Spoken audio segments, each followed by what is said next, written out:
Could it be? But me, your man, Louie T. Welcome to my continued coverage of the 2022 NFL offseason. We're talking NFL scouting combine. Day number 2 featured the offensive linemen and the running back positions. And the running backs were probably more impressive than I thought they were going to be. The offensive linemen were exactly what I thought they were going to be. They came out, and I thought both groups showed well in day number 2. Kind of piggybacking off of what we got in day 1, a lot of speed. And I'm starting to question the validity of the speed that we've seen. These numbers are starting to feel a bit inflated. Here's why I say what I say. So the numbers, there was such a wide discrepancy. And I read some of the comments from the last video pertaining to the numbers, and someone talked about, the times that we're seeing on TV are when they their chest breaks the that imaginary line, if you will, and the official time is when their head goes through, which is why we've seen, it's the opposite. Excuse me. The hand time and that time that we see on TV is when their head goes through.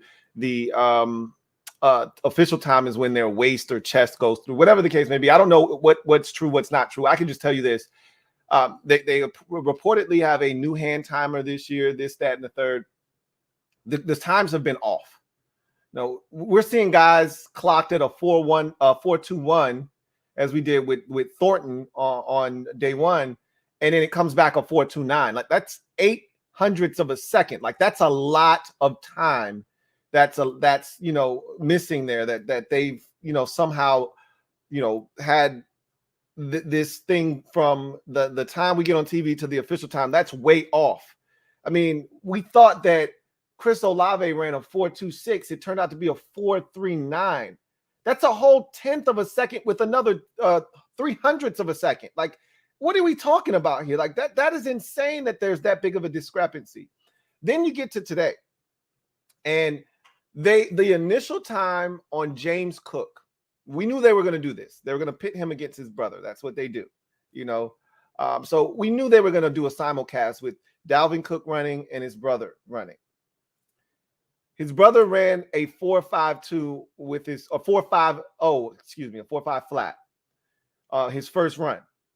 And Dalvin Cook's best time at his combine, some 4-5 years ago or so, was a 4.49. So he barely beat his brother. They go to a commercial break showing the two brothers running, and that's what the exact simulcast showed.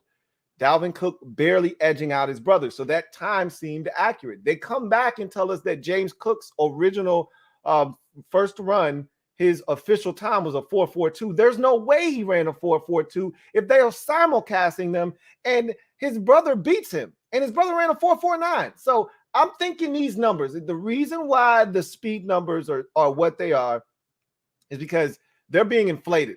And I don't know if it's being done mistakenly or if there's some, bias here and they're trying to get people interested by spiking these numbers. I'm no conspiracy theorist, so I'm not going to assume that they're doing this purposefully, but I can tell you this, these numbers can't be right. I mean, we've got 12 linemen running the 40 in under 5 seconds flat. Like, that's insane. I'm not buying that. 12 offensive linemen. Okay. What do we have yesterday? Let me go look at my numbers. 12 offensive linemen run a sub-5 flat with 14 running backs. This running back class isn't that fast. 14 running backs running a sub-4.5? No way. And then yesterday we had 18 wide receivers run a sub-4.5 40, and 8 of them run a sub-4.4.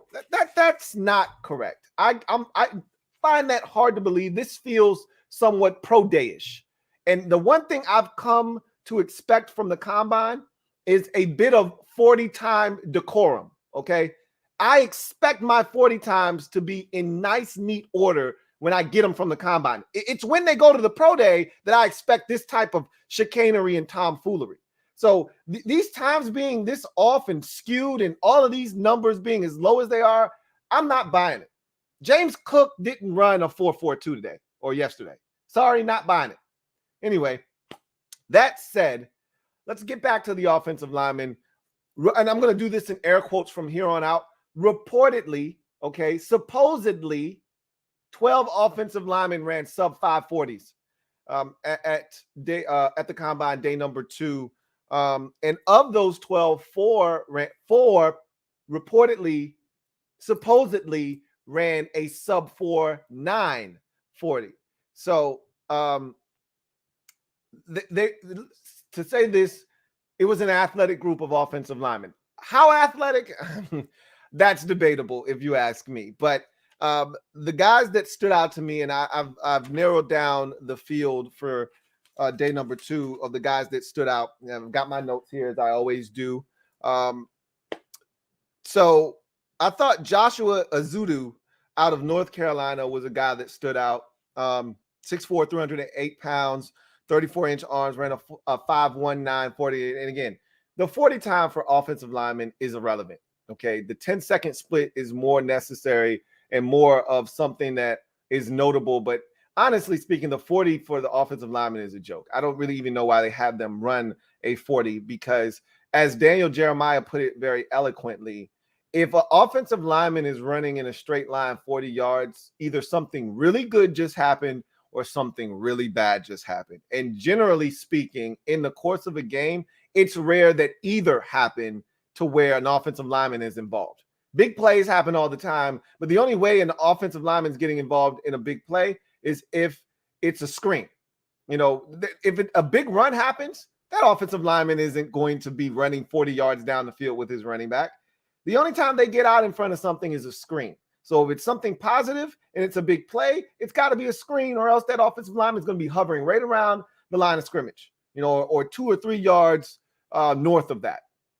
And then if it's an interception or a fumble, they got to try to go chase a guy down. Again, something bad just happened. But again, a lot of times in those instances, the offensive lineman, you know, if it's an interception, they could, you know, potentially make a tackle. But if it's a fumble, a lot of times those guys don't even know the ball's on the ground until that guy scooped it up and he's running the other way, and it's too late for the offensive lineman to do anything about it. So to me, 40 times for offensive linemen are pointless. However, it does give you a bit of a measuring stick, if you will, to what other guys did in the past, where they stack up. And it also shows a little bit of athleticism. You can see how well a guy moves by, you know, seeing him run in the 40, how smooth he is, you know, if he's laboring, things of that nature.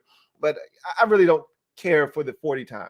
That said, I thought Joshua Azudu out of North Carolina actually just looked good in his movement skills throughout the day.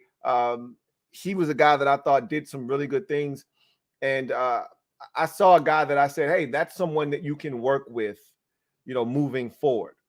So thought he had a strong day.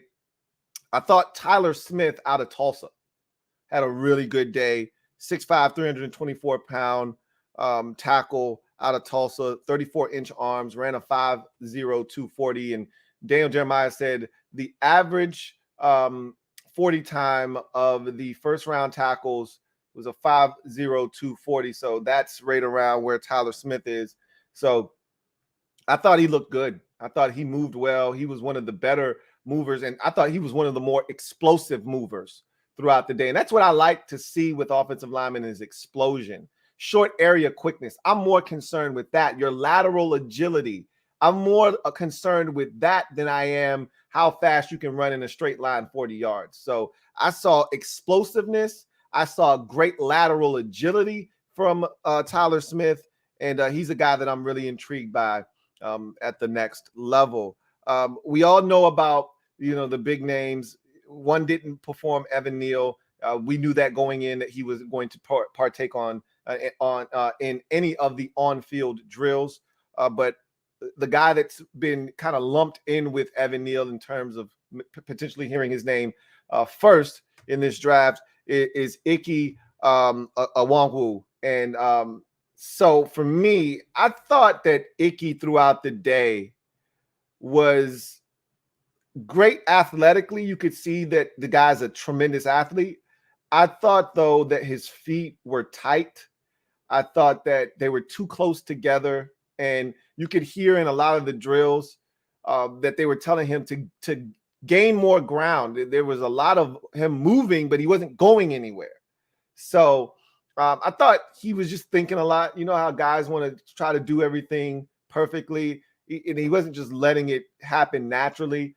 But you could see the athleticism. You could see why people are drooling over this guy and what he could potentially be. 6'4", 310 pounds, 34-inch arms, ran a 4.39 40. So the complete package is there from a size, athleticism, length standpoint. He's just got to put it together. As he continues to try to figure out what natural position best suits him. He wants to play tackle. Everybody wants to play tackle because that's the money-making position.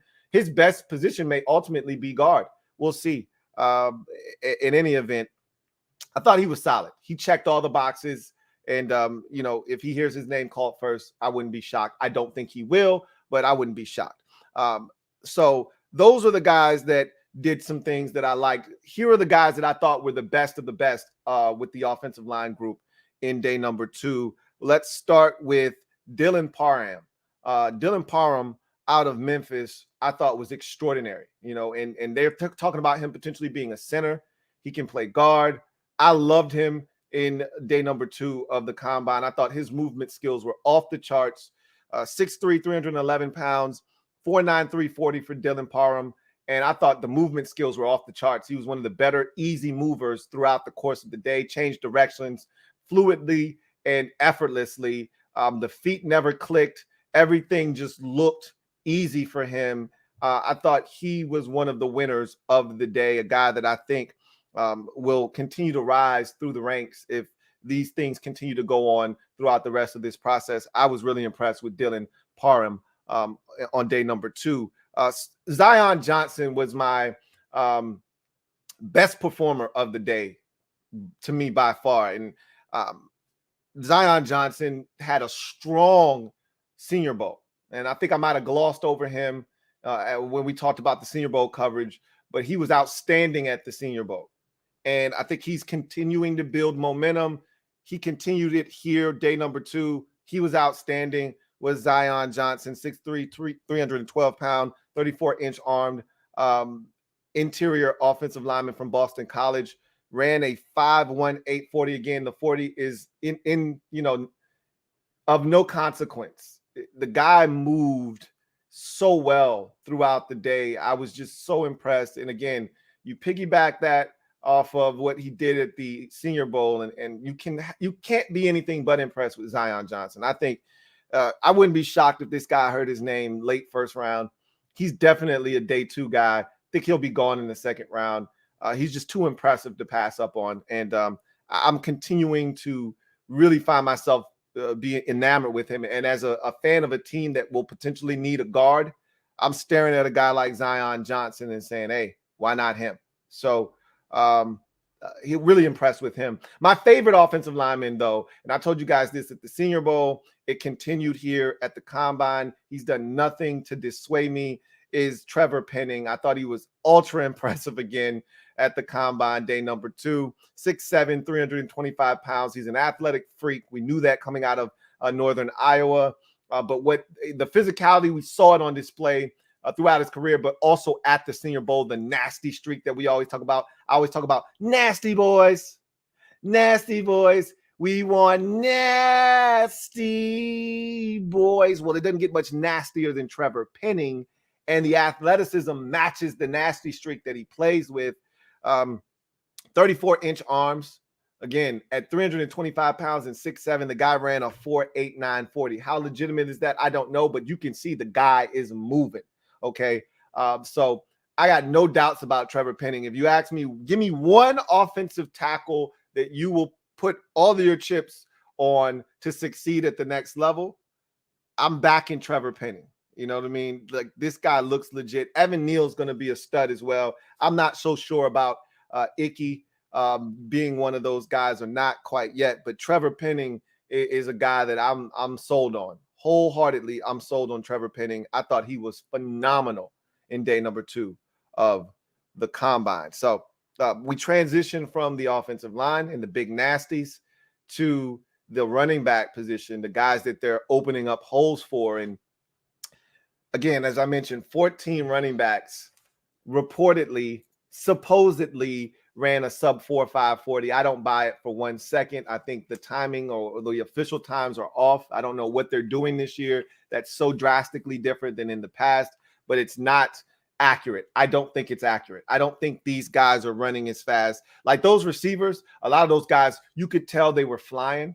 Some of these running backs, you could tell they were flying, but these guys didn't. I didn't see 4.39 from Breece Hall.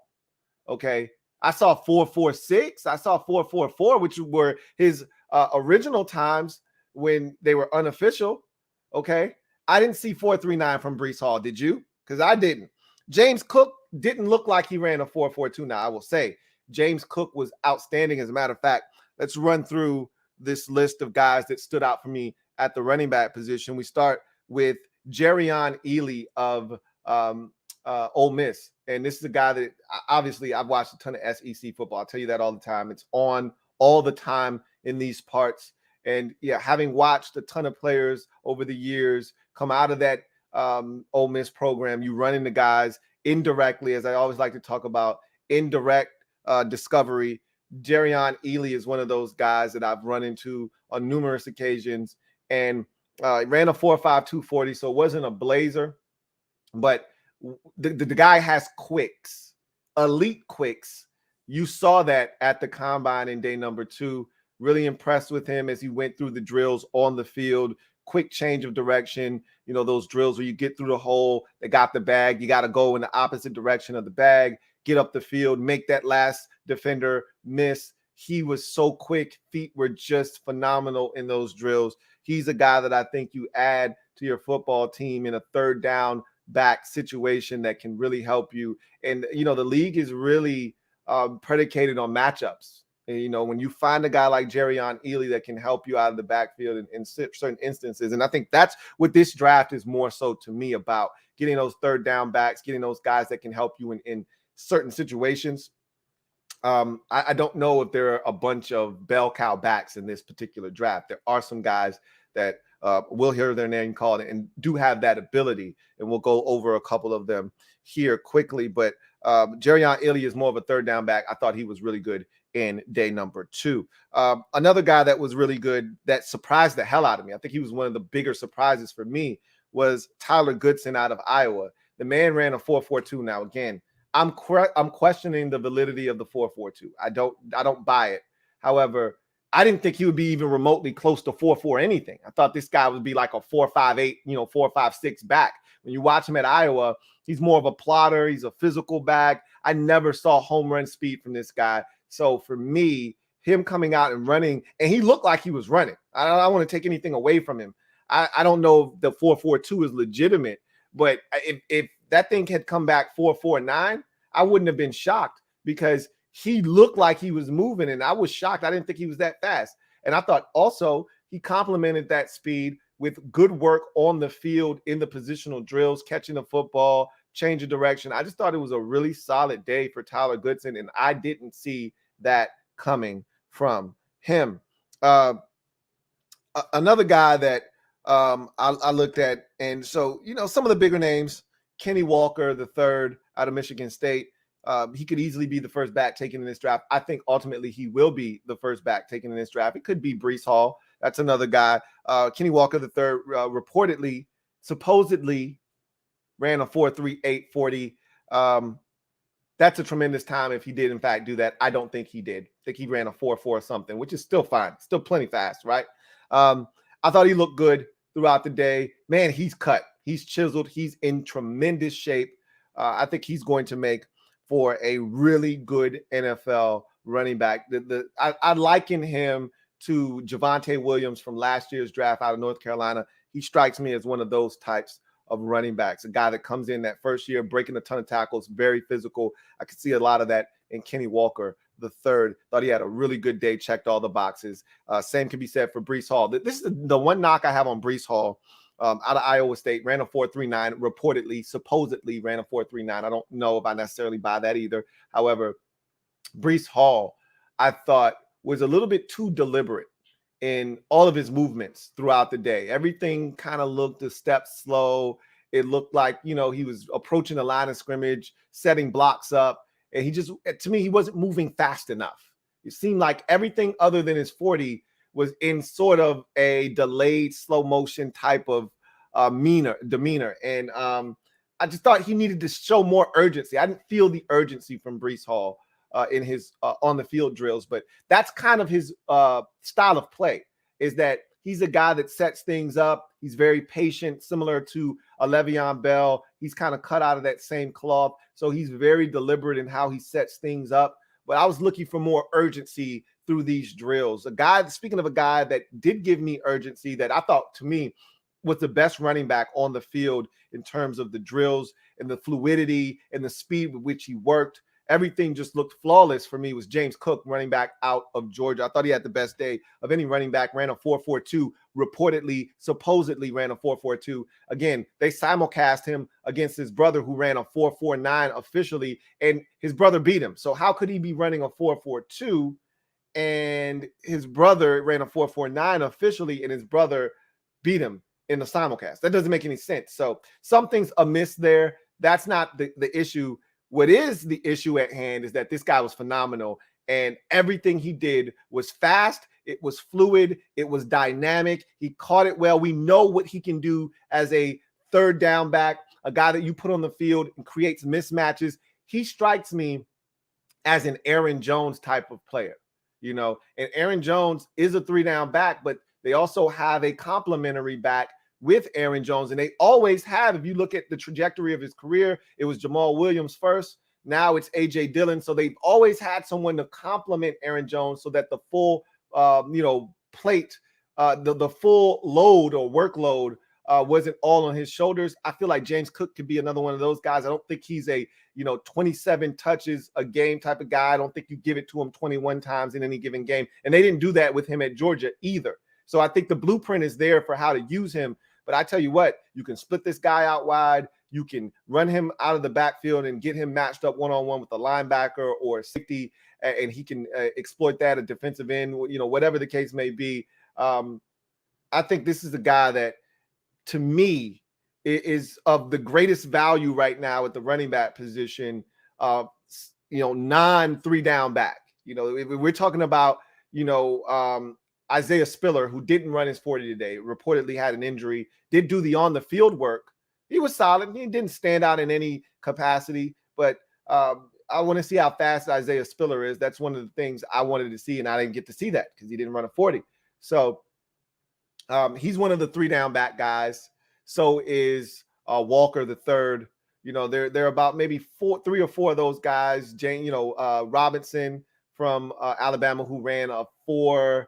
I think he ended up running a 4.52 is what he was clocked at, which is a great time for him if that is in fact the case. But again, his initial time was like a 4.6, flat or something like that. And then it ended up going to a 4.52, which is why, again, I continue to challenge the credibility of these times, because there's such a big discrepancy. Usually when we come back with these official times, it may be, 1 or 2 or maybe 3 at the most hundredths of a second off.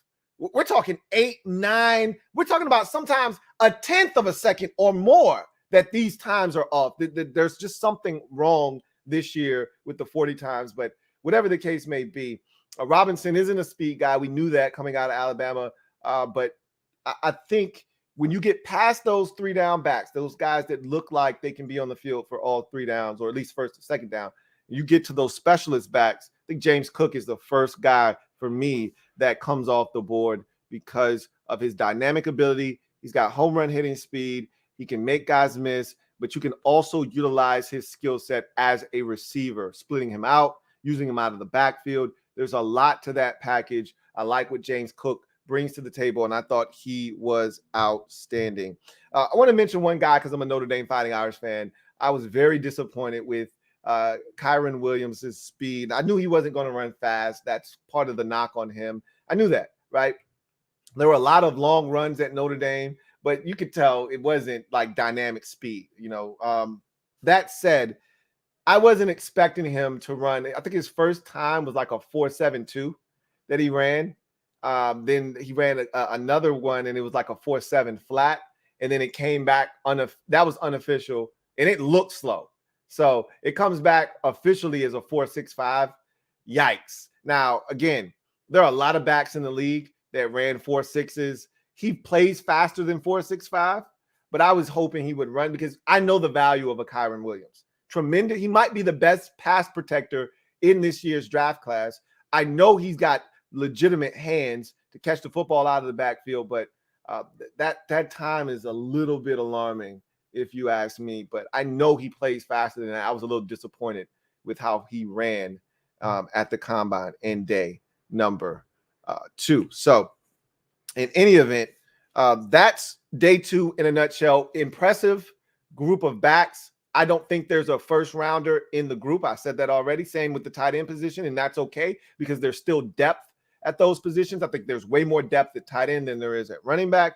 But I think the money rounds for this running back position will be rounds 2 through 5.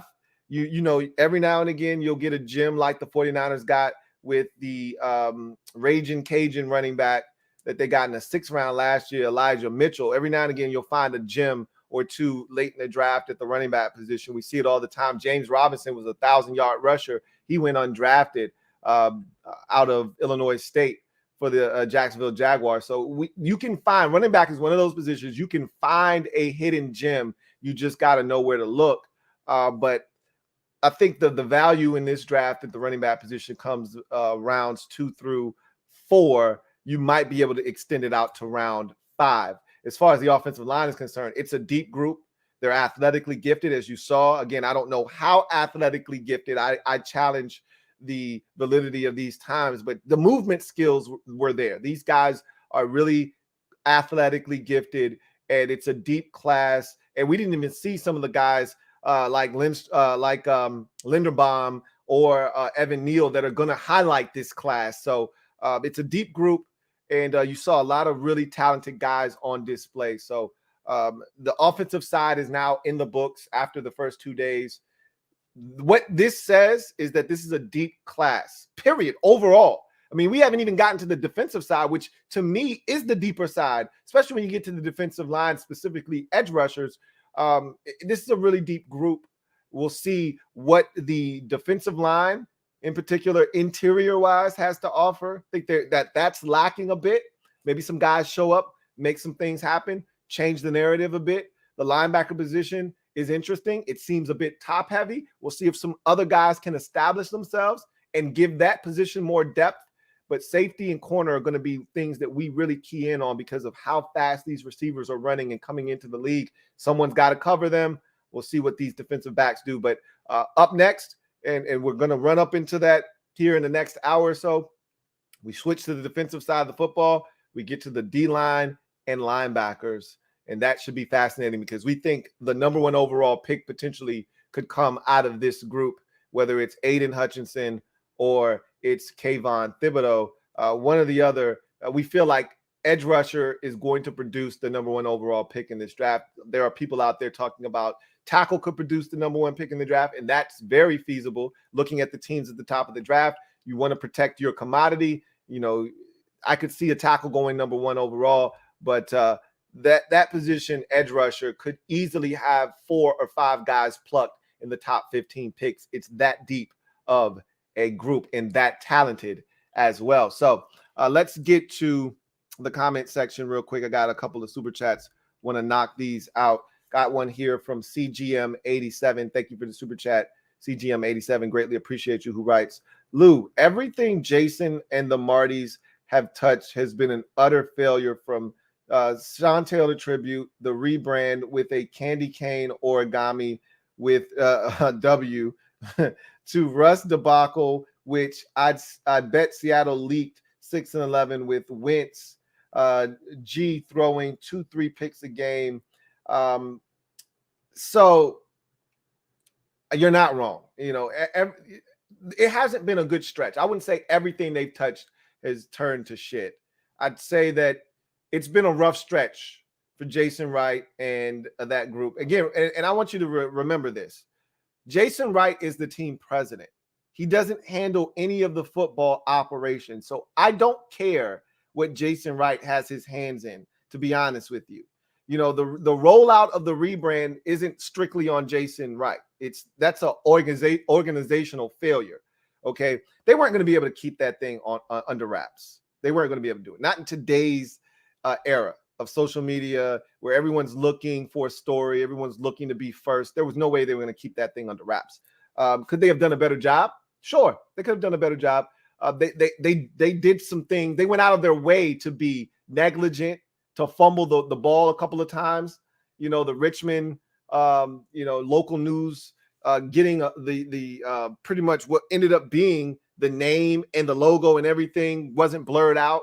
They did a terrible job of keeping things under wrap. The Chantel tribute was an embarrassment. Yes, they haven't done a great job, but this is football stuff we're talking about now. We're talking about personnel.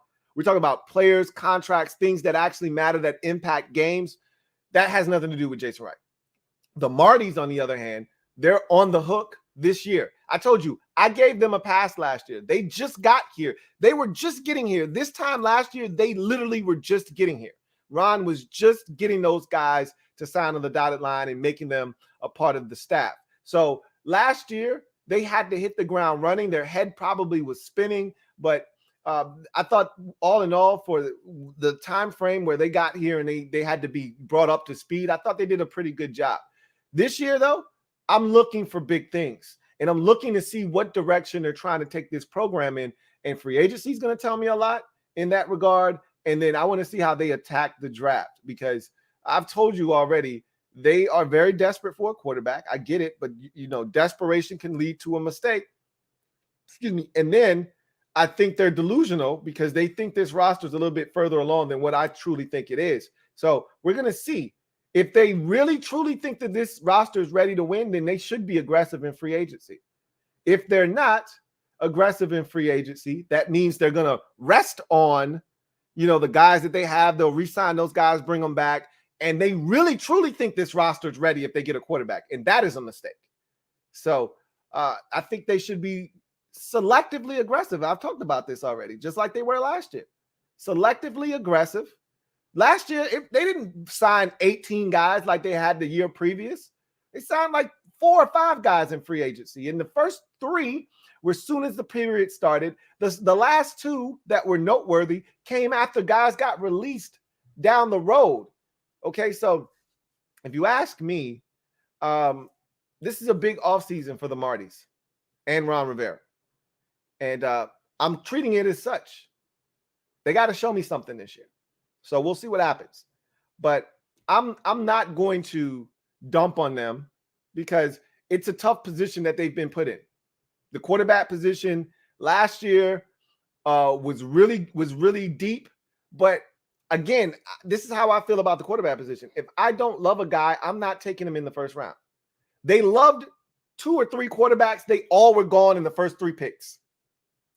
I'm not forcing you to take Justin Fields or trade up to get Mac Jones if you don't love those guys. And apparently they didn't love either one of them. They really liked Justin Fields.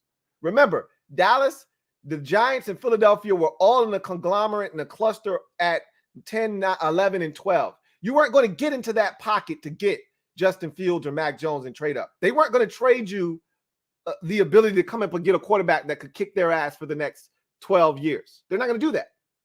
So it was going to be tough to get that quarterback, even if they really wanted Justin Fields. The bottom line is they didn't get a guy last year. They were hoping that Ryan Fitzpatrick would solve their issues for at least a year or 2. That was an epic fail. So they're back at the drawing board again, and this is not the draft class to necessarily be back at the drawing board. You look at free agency, you look at the draft, you look at the trade market. It's not coming together the way that they wanted it to. So it's going to be the draft. And we're going to see what happens. They're going to get a veteran. They're going to get a young guy in the draft, and we'll see what happens. So thank you for the super chat, CGM87. Once again, double up. Thank you for doubling up, CGM87. Thank you for the super chat, who writes, TH4 is greater than Bisky. Gotta get a name. Willis gone at 11. I don't know if I necessarily agree with that. I don't know if Taylor Heineke is better than Mitchell Trubisky. I've long said this. I thought Mitchell got a raw deal in Chicago, as we saw with Justin Fields and Andy Dalton and all of the chicanery that went on. their head coach was in over his head, man. You know, he had all of this success his first year in Matt Nagy. They won the division. Everyone thought this guy was an offensive genius. And after that first year, it went downhill and fast. And Mitchell Trubisky, say what you want, but in a 3-year stretch, he led the Bears to the playoffs twice. You know, so one of those being a division title. So, look, you don't have to love Mitchell Trubisky, and a lot of people don't. I don't love Mitchell, but you know I'm a Mitchell Trubisky apologist, have been in the past at least. I would like to see what, Mitchell Trubisky Act 2 looks like. And I think it's better than, I would have preferred Mariota, but I don't want a guy that's going to get injured. And I know Marcus Mariota is going to get injured. So as far as I'm concerned, I think Mitchell Trubisky may be your best option in terms of the guys that are going to be available in free agency. But keep this in mind. He doesn't have to choose us. He will have options. There will be teams that are intrigued by Mitchell Trubisky that aren't looking to spend a boatload of money and to get a quarterback in there to compete. And trust me, we're like one of 7 teams sniffing around the quarterback position. Okay. So Denver's interested. Carolina's interested. New Orleans is interested. Tampa Bay is interested. Pittsburgh is interested. How interested? I don't know. But these are all teams that need quarterbacks just like we do. So if Mitchell looks around the landscape and he's got 3 offers, including Washington, and there's a better offer on the table, or there's a team that he feels like is a better fit for his skill set, he may not choose us. So, at one point we were just like, oh man, we don't want Mitchell Trubisky.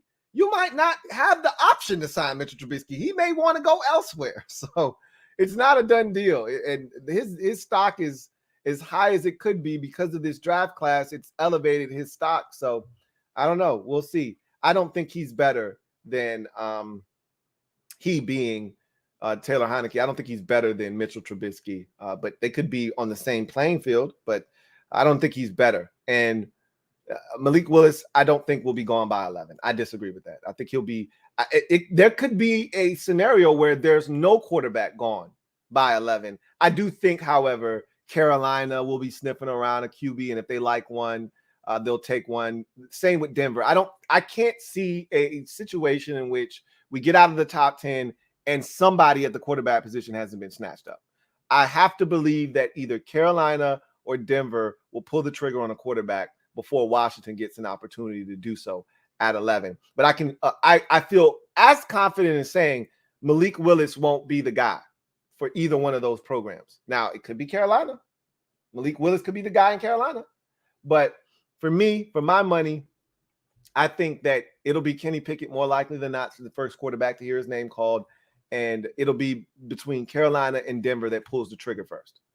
I strongly believe that Malik Willis will be available for the Steelers to take. I believe they're sitting at 20. I think he'll be there for the Steelers to take at 20.